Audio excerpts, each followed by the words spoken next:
wakas, biglang tinanggal na sa pwesto. Diyan ho, sa Senado, itong si Boy Kuryente Marcoleta ay pumapalag-palag pa ho. Alright, welcome back to my YouTube channel. I'm Andy's Vlog. Eto na naman tayo, usapang tanggalan kumpirmado. Mga kaibigan, hindi na ho ito nakakagulat sapagkat marami ho ang nagsulong.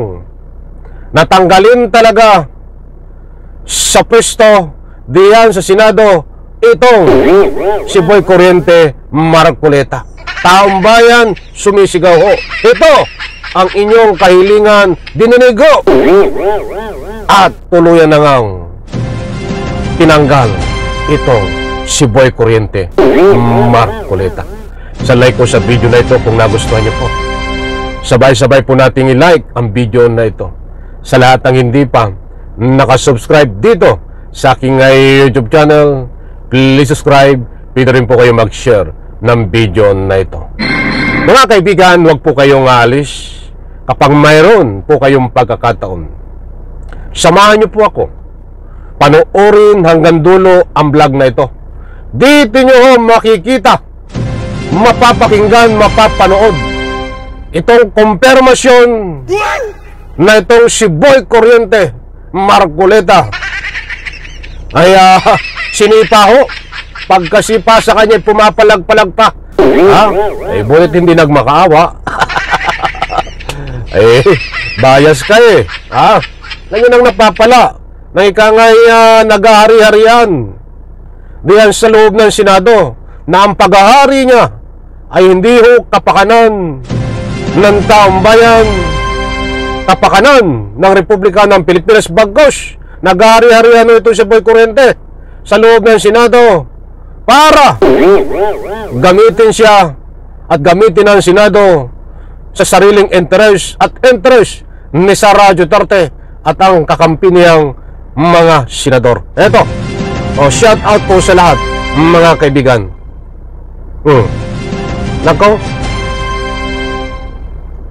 kinumpirma ng bagong Senate President na si Senator Vicente Tito Soto na papalitan ni Senador Ping Lacson si Senador Rodante Marcoleta bilang chair ng Blue Ribbon Committee. Paliwanag ni SP. Iyan mga kaibigan, napakaliwanag ho. Kumpirmado ho at kinumpirma ni Senador Tito Soto ang ating bagong upong Senate President. Tito Soto ho. Kaunting paliwanag ho sa lahat ng hindi nakakaalam. Kahapon ho, ay nagkaroon ho ng biglaan din pagsipa, pagpatalsik dito ho kay Senate President Escudero. Kumpirmado ho yan. Nakapanumpa na bilang upo bilang Senate President itong si Senador Tito Soto na pinalitan ho si Escudero. Yun doon po sa mga hindi nakakaalam. Bigyan po naman natin ang highlight, mga mahal kong taga-subaybay, ay itong kay Boy Kuryente Marcoleta na kinumpirma naman ni Senador Tito Soto na papalitan at pinalitan na itong si Boy Kuryente Marcoleta bilang siyang namumuno sa Blue Ribbon Committee na nag-iimbestiga dito ho sa flood control project na napakaraming anomalya. Gusto ko munang kunin ang inyong panig. Pabor po ba kayo na itong si Boy Kuryente Marcoleta ay palitan at tinanggal na sa pwesto? Mga kaibigan, diyan po sa comment section, inaanyayahan ko po kayo magbigay ng anumang public opinion. Karapatan nyo yan. Ito ho, mas matindi at patindi ng patindi pa ang mapapakinggan nyo, matutuklasan. Ito ho, shout out po sa lahat. Si Soto hindi miyembro ng majority si Marcoleta, kaya't ang posisyon ay ibibigay kay Lacson. Dagdag pa niya, hindi kailangang abogado ang chairperson ng naturang komite. Kumpiyansa si Soto sa kakayahan ni Lacson na ipagpatuloy ang investigasyon sa mga anomalya sa flood control projects. Samantala, mananatili kay Senator Sherwin Gatchalian ang Committee on Finance. Isa rin siya sa mga sumuporta sa bagong liderato ng Senado. Ayan mga kaibigan, buhat po ito sa UNTV, mga mahal kong taga-subaybay, at napakaliwanag. Diyan po sa binahay ko po sa inyo na Senadora Lacson ang papalit ho dito kay Boy Corinti Marcoleta, at siya ang mamumuno sa komite ho ng Blue Ribbon Committee. Muli kong inuulit, ano po ang masasabi nyo? Ang masasabi ko lang, palakpakan. Palakpakan. Ang lahat ay mayroong hangganan. Kita nyo? Hindi lang taong bayan ang nagrereklamo dito kay Boy Corinti Marcoleta. Maging itong kanyang kapwa mga senador ho ay nagrereklamo. Ay bakit kamo? Nandyan ang matitibay na ebidensya. Hindi ho ito papalitan. Hindi ho ito tatanggalin. Hindi ho ito basta na lang sisipain. Diyan ho sa pisto sa Senado ng kanilang kapwa senador, kung ito ho ay tunay at tapat na naglilingkod bilang isang Blue Ribbon Committee na humahawak sa investigasyon. Yan po sa kasalukuyang iniimbestigahan na flood control. Hindi rin po ito sisipain kung nakikita ng kanilang kapwa senador na ang pinaglilingkuran ito ay taong bayan.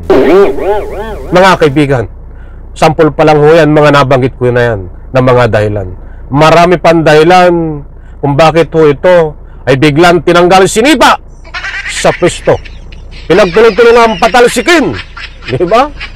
Kung ito ho ay maganda ang galawan diyan ho sa loob ng Senado. Kung iisa-isahin po natin ang mga galawan ni Marcoleta na hindi po naayon sa kanyang dapat ipakita sa taong bayan, kukulangin tayo sa oras.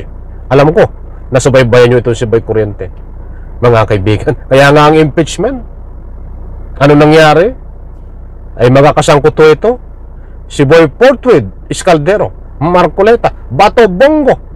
Mat marami pang kasangkuto nito diyan sa Senado, na yung iba ay nagbalik-tari na ho, mga kaibigan. So pinadaanan po natin yung mga ganong mga public opinion ko, dahil iyan ho ang dahilan kung bakit deserve at nararapat na sipain, natanggalin, pagtulungan, napatalsikin sa Marcoleta, dahil ang pinaglilingkuran noon ito, unang-una ay itong mga Saramaw Pusit Duterte, Digong Duterte, at ang kanyang pansariling interest. Dapat naman kung naglilingkod ka, Boy Corinti Marcoleta, ng tunay at tapat, unahin mo ang buong katotohanan sa investigasyon at tingnan mo kung ano ang pinagsasabi mo diyan sa loob ng Senado. Nagsasasabi mo ito according sa kanyang perception. Kaya nga nagkaroon ng komisyon diyan noon at itong si Lacson, Senador Lacson, dahil nabisto ho ang mga pinagsasabi ni Marcoleta ay not according to the Constitution, according ho sa kanyang perception, sariling pananaw niya. Kung magugulitan nyo, mga kaibigan, di po ba? So abangan po natin, mga mahal kong taga-subaybay, kinumpirma ho ni Senador Tito Soto, ang ating Senate President, na kapalit ni Senador Marcoleta itong si Senador Lacson, na tayo po ay sumusuporta diyan. Sumusuporta po tayo sa pamumuno ni Senador Tito Soto bilang ama ng Senado, at siyempre dito sa Blue Ribbon Committee na sinusuportahan po natin si Senador Lacson, na wala po tayong suporta. Ay tanong ang gawin dito ho kay Boy Corinti Marcoleta. Bahala ka sa buhay mo. Sa like ko sa video na ito. Maraming salamat. Bye-bye.